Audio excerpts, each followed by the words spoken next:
The red sun of Sidara 7 hung low on the horizon, painting the rocky landscape in shades of amber and rust. Joran Vasek wiped the sweat from his forehead with an oil-stained rag, leaving another dark smudge across his weathered skin.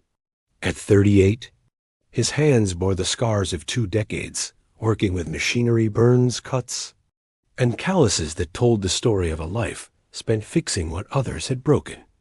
His workshop sat on the edge of the mining colony, a converted cargo container that had seen better days. The walls were lined with salvaged parts from a dozen different worlds, each piece representing a problem solved or a challenge overcome. Outside, the settlement sprawled in organized chaos, prefabricated human structures standing alongside the elegant, curved dwellings that the Setterites had built from local stone and crystallized minerals. Joran had come to this frontier world 5 years ago, running from nothing in particular and toward even less. The mining company needed mechanics willing to work in isolation, and he'd needed a fresh start. The pay was decent, the work constant, and the questions few. Perfect for a man who'd spent too many years watching his marriage crumble. Back on Europa Station, he was adjusting the calibration on a drilling rig's hydraulic system when he first noticed her. A slight figure stood across the dusty street, partially concealed behind a water reclamation unit. At first glance, he thought she might be human. The Setterites and humans shared enough genetic similarities to be cousins, according to the xenobiologists. But then she shifted, and he saw the telltale shape folded against her back. Wings, or what remained of them. Setterites were striking people, with their pearl-gray skin that seemed to shimmer in certain light, their large amber eyes, and the magnificent wings that grew from their shoulder blades. Most adults could span 3 meters wingtip to wingtip, and watching them soar through Sidara 7's thin atmosphere was like witnessing poetry in motion. But this girl's wings were wrong. Even from this distance, Joran could see they hung limp and twisted, the delicate membrane torn and scarred. She kept them tucked close to her body, trying to hide their damaged state beneath a woven shawl. Their eyes met, his hazel connecting with her gold, and something passed between them, curiosity, perhaps, or recognition of kindred loneliness. She couldn't have been more than 16 by human standards, though Setterites aged differently. Her silver-white hair was braided in the intricate style of unmarried Setterite youth, and her features held that not-quite-finished quality of adolescence. Joran did something he rarely did anymore. He smiled and raised a hand in greeting. The girl's eyes widened in surprise. She glanced around nervously, as if checking whether anyone had seen her watching the human mechanic. Then, after a moment's hesitation, she took a tentative step forward. Her movement was graceful, despite an almost imperceptible hitch in her stride, as though she were constantly adjusting for a weight that should have been there, but wasn't the weight of functional wings, lifting and balancing with each step. "You can come closer," Joran called out in Standard, the lingua franca that connected the colony's mixed population. "I don't mind the company." She approached slowly, each step measured and deliberate. Up close, Joran could see she was younger than he'd initially thought, perhaps 15 at most. Her amber eyes held an intelligence and sadness that seemed far older than her years. "You're the human mechanic," she said softly, her Standard accented with the musical lilt of Setterite phonology. "Joran Vasek." "Guilty as charged," he replied, setting down his tools and wiping his hands on his already filthy work pants. "And you are?" "Talais." She paused, as if debating whether to offer more. "Talais Morwen." "Well, Talais Morwen, what brings you to this side of the colony?" "I don't get many Setterite visitors." That was an understatement. In 5 years, he could count on one hand the number of Setterites who'd sought his services, and most of those had been grudging interactions, driven by necessity rather than choice.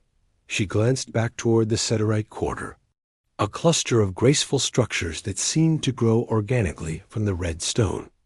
I was curious, she admitted. I've watched you working sometimes. The way you fix things, make them whole again. Her voice dropped. I wondered if everything broken can be repaired. Joran's heart squeezed unexpectedly. He recognized that note in her voice, hope wrestling with resignation. A question that wasn't really about machinery at all. Want to see what I'm working on? He asked gently, gesturing toward his workshop. Talus's face lit up with such genuine delight that Joran felt something crack in the careful walls he'd built around himself. She nodded eagerly and followed him inside, her damaged wings rustling softly as she moved through the doorway. The workshop's interior was organized chaos. Every surface held tools, components, or half-finished projects. Schematics covered one wall, a mix of official technical drawings and Joran's own sketches. The air smelled of machine oil, hot metal, and the ozone tang of welding equipment. This is amazing, Talais breathed, turning in a slow circle to take it all in. Her eyes caught on a partially disassembled gravity regulator. What's that? For the next hour, Joran found himself explaining his work to the most attentive audience he'd had in years. Talais absorbed every word, asking questions that revealed an intuitive grasp of mechanical principles. She ran her fingers along a plasma torch with reverent curiosity, studied the molecular structure charts on his wall, and listened with rapt attention as he described the sympathetic resonance required to calibrate fusion cores. You understand this naturally, Joran observed as she correctly predicted how a pneumatic system would respond to increased pressure. Have you studied engineering? Her expression clouded. No, my father says such things aren't for ... She trailed off, gesturing vaguely at herself. Setterite tradition holds that those who cannot fly should focus on ground-bound pursuits. Weaving, mostly, or agriculture. But that's not what you want. It doesn't matter what I want. The words came out flat, rehearsed, as though she'd repeated them to herself countless times. I can't fly. I'll never fly. So I must accept the path chosen for me. Joran moved to a storage shelf and pulled down a curved piece of metal part of a stabilizer, fin he'd salvaged from a crashed shuttle. The metal was a copper alloy that caught the light beautifully, and its aerodynamic curve was a work of art. This was part of something that flew, he said, placing it in her hands. It crashed, got damaged, seemed useless. But look at it, the structure is still sound. The design still perfect.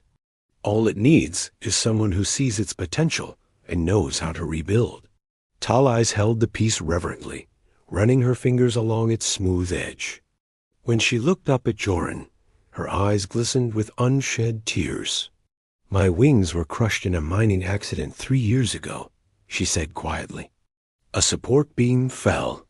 The healers saved my life, but they couldn't repair the wing membrane. The bones healed wrong, and the nerves ... She swallowed hard. Setterites who cannot fly are pitied. We're seen as incomplete, cursed by misfortune. My father barely looks at me anymore. Joran felt something ignite in his chest, a feeling he'd thought dead for years. Purpose, not the simple satisfaction of fixing a machine, but something deeper, something that mattered. Talais, he said carefully, his mind already beginning to sketch possibilities.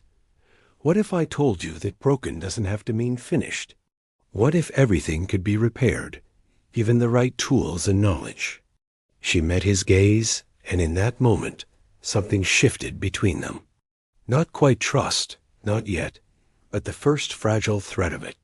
I should go, she whispered, glancing toward the doorway where the red sun was sinking lower.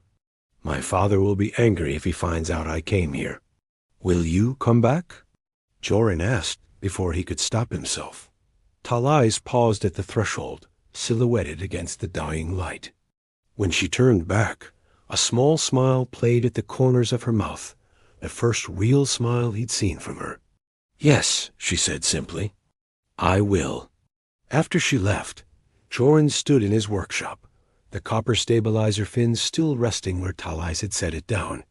He picked it up, feeling its weight, studying its curves. His mind was already racing with calculations, measurements, and possibilities that seemed impossible. He moved to his design table and pulled out a fresh sheet of drafting paper. His hand moved almost of its own accord, sketching the elegant structure of Cedarite wings from memory, then overlaying mechanical components that might replace what biology had failed to restore. It would be difficult. It would require materials he didn't have and skills he'd need to develop. The cultural implications alone were staggering. Humans didn't interfere with Cedarite traditions, and he'd be crossing a line that might have serious consequences. But as Joran worked late into the night, surrounded by the familiar comfort of his tools and machines, he felt more alive than he had in years. Somewhere in this frontier outpost, a girl with broken wings had looked at him with hope, and he'd made her an unspoken promise. He intended to keep it. 3 days passed before Talais returned, and Joran had begun to worry she wouldn't come back at all. He'd spent those days consumed by his sketches, working through design after design for a mechanical wing system that could restore what nature had taken from her. Each attempt revealed new problems: weight distribution, nerve interface compatibility, power sources that wouldn't be too heavy or too obvious. The evening air carried the distinctive chill that came with Sidara 7's rapid sunsets when Joran heard the soft knock at his workshop door. He opened it to find Talais standing there, a woven basket clutched in her hands, and anxiety written across her delicate features. "I brought you something," she said quickly, thrusting the basket toward him. "Payment for your time." Inside were small crystallized fruits native to Sidara 7, their surfaces gleaming like jewels in the workshop's harsh lighting. They were a delicacy, expensive even in the Cedarite quarter, and the gesture touched him more than he wanted to admit. "Talais, you don't need to pay me. I enjoy the company," my mother insisted. She glanced nervously over her shoulder. "She knows I've been coming here. She doesn't disapprove. Not like father does." "Your father knows?" Talais shook her head, silver braids swaying. "Not yet, but he will soon. Nothing stays secret long in our quarter." She stepped inside, and Joran noticed she moved with more confidence now, as though his workshop had become a safe space for her. "Mother gave me 2 hours before he returns from the deep mines. She's created a reason for my absence, a delivery to the textile merchant on the far side of the colony." Joran felt a pang of guilt. He was putting this girl and her family in a difficult position, driven by his own need to solve an impossible problem. "Maybe you shouldn't come anymore. I don't want to cause trouble for you." "No." The word came out sharp, almost desperate. Talis's amber eyes fixed on his face with an intensity that made him take a step back. "Please, these visits are the only time I feel like myself. Like I'm more than just a burden or a reminder of misfortune." Her voice softened. "You make me feel like I could be whole again." The weight of her words settled over Joran like a physical thing. He'd felt that same desperate need for purpose, for someone to see past the broken pieces to what he might still become. That's why he'd run to this frontier world in the first place. "All right," he said gently. "Then let me show you what I've been working on." He led her to his design table, now covered with detailed schematics. Talis's eyes widened as she recognized the familiar shape of Cedarite wings, but rendered in mechanical components: servos, lightweight alloys, synthetic membrane materials. "You're trying to rebuild wings," she whispered, her fingers hovering over the drawings without quite touching them, as if they might disappear if she made contact. "Not trying. Planning." Joran pointed to a particularly complex junction where artificial bone would meet natural muscle. "It's theoretical right now. I'd need to take precise measurements, Understand the nerve pathways in your existing wing structure. Source materials that don't exist in this colony's inventory. But yes, I believe it's possible. Talais was silent for a long moment, studying the designs with an expression Joran couldn't quite read. When she finally spoke, her voice trembled. Why? Why would you do this for me? You barely know me. It was a fair question, one Joran had been asking himself for 3 days. He could have given her the simple answer that he was a mechanic who saw a problem that needed solving, that helping others was just his nature. But standing there in the quiet of his workshop, with this brave girl who'd risked her father's anger just to feel whole for a few hours, he found himself telling the truth. 5 years ago, I was married, he said, moving to lean against his workbench. Her name was Celia. We met during my apprenticeship on Europa Station, and for a while, everything was perfect.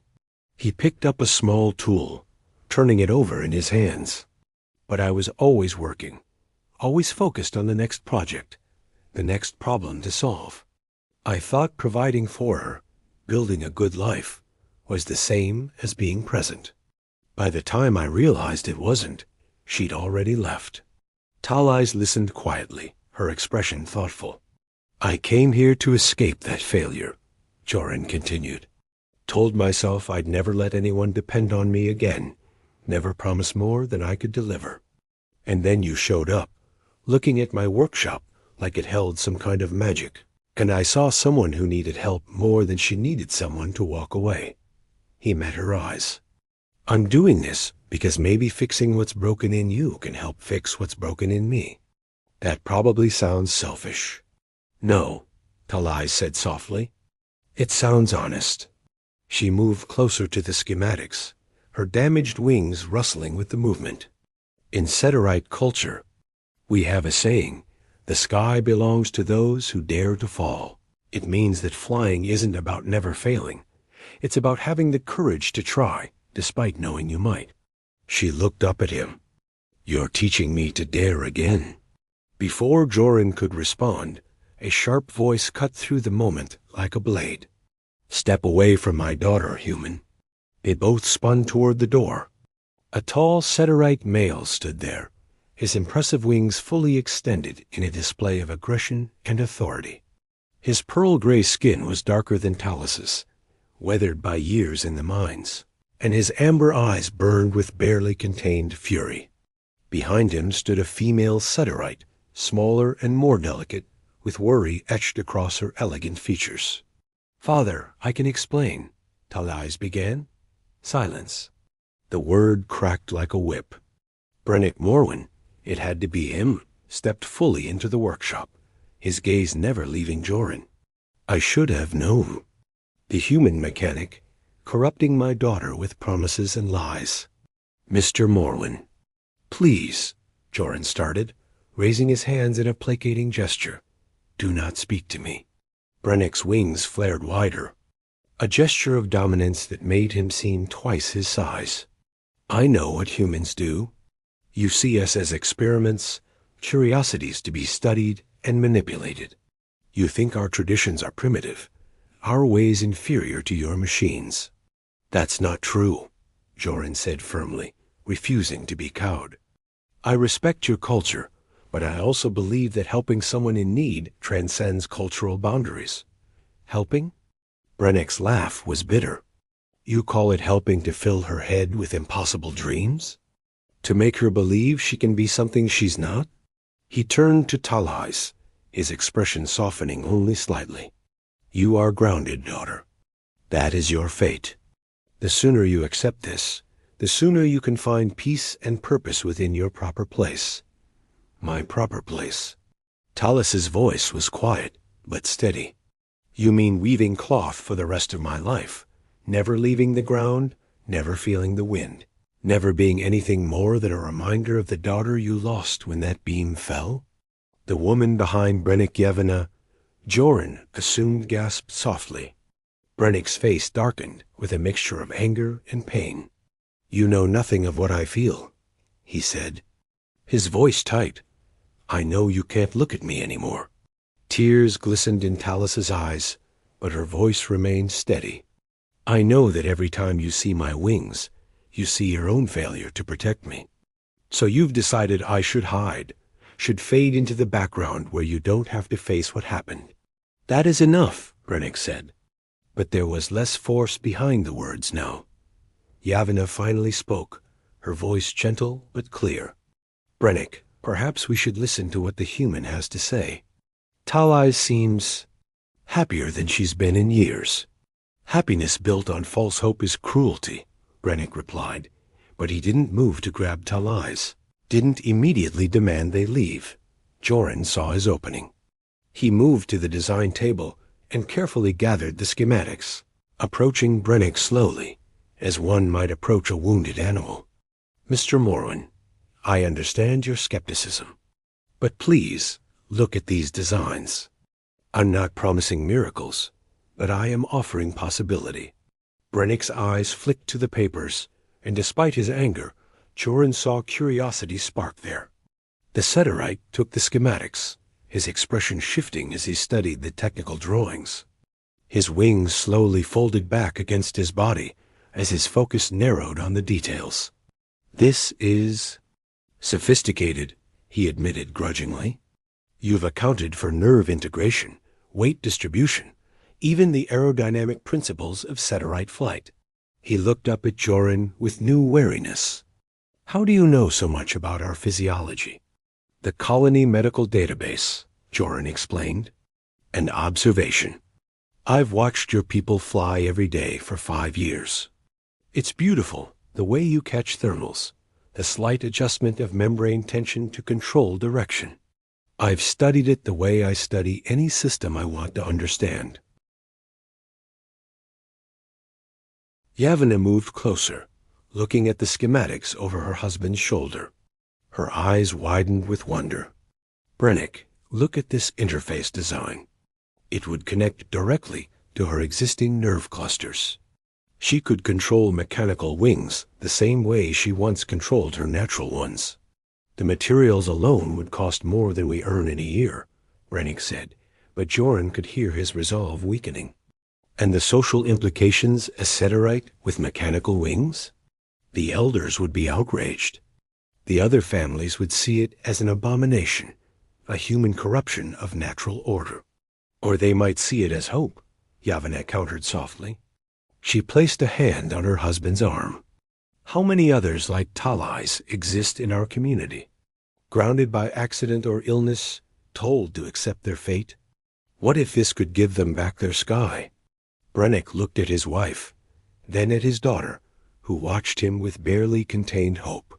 Finally, his gaze returned to Joran. You would do this without payment? Without seeking recognition or advantage? I would do this because it's right, Joran said simply. And because your daughter has already given me more than you know, a reason to care about something. Beyond my next repair job? Ugh. Workshop fell silent, except for the soft hum of machinery, and the distant sounds of the colony settling into evening. Brennick studied Joran for what felt like an eternity, weighing something Joran couldn't quite name. If I were to consider this, Brennick said slowly, it would be done in secret. No one else can know until we're certain it works. The social consequences if it fails. He shook his head. And you must understand, if this harms my daughter, if these machines cause her pain or further injury, I will hold you accountable in ways your human laws cannot protect you from. I understand, Joran said, meeting the Setterite's fierce gaze. I wouldn't expect anything less. Talai's let out a sound between a laugh and a sob, moving to embrace her father. Brennick stiffened for a moment, then wrapped his wings around her in a gesture of protection and love that made Joran's chest ache with its tenderness. Thank you, Father, Talai's whispered. Thank you for believing. I'm not sure I do yet, Brennick replied, but there was warmth in his voice now. But your mother is right. I cannot let my fear of loss prevent you from living. He pulled back to look at her. Though you will still be punished for sneaking out and lying about your whereabouts. I know, Talai said, smiling through her tears. It was worth it. As the Morwen family prepared to leave, Yavanna approached Joran privately. Thank you, she said quietly, for seeing her when we had stopped looking. For the past 3 years, I've watched my daughter fade and my husband bury his grief in anger and work. You've given us something precious tonight, not just the possibility of flight, but the possibility of healing. I hope I can deliver on that possibility, Joran said honestly. You already have, Yavanna replied, glancing at her daughter, who was speaking animatedly with Brennick about the technical specifications she'd learned. Look at her. That's my Talai's again curious, hopeful, alive. Whatever comes next, you've already given us that gift. After they left, Joran stood alone in his workshop, the enormity of what he'd agreed to settling over him. He'd made a promise to a family desperate for hope, a promise that would require skills he wasn't sure he possessed and resources he didn't have access to. But as he returned to his design table and began refining his schematics with new purpose, Joran felt something he hadn't experienced in years, the certainty that he was exactly where he was supposed to be, doing exactly what he was meant to do. Outside, the stars of Sidara Seven's night sky blazed in patterns he'd never bothered to learn. Perhaps it was time to start learning to look up instead of always down at his workbench. After all, if he was going to help someone fly again, he needed to understand what it meant to reach for the sky. The next morning would bring new challenges sourcing materials, conducting measurements, navigating the complex social dynamics of a colony divided by culture and suspicion. But tonight, in the quiet of his workshop, Joran allowed himself to feel something dangerous and precious, hope. And in a modest dwelling across the colony, a young Setterite girl with broken wings lay in her bed, staring at the ceiling and imagining, for the first time in 3 years, what it might feel like to fly again.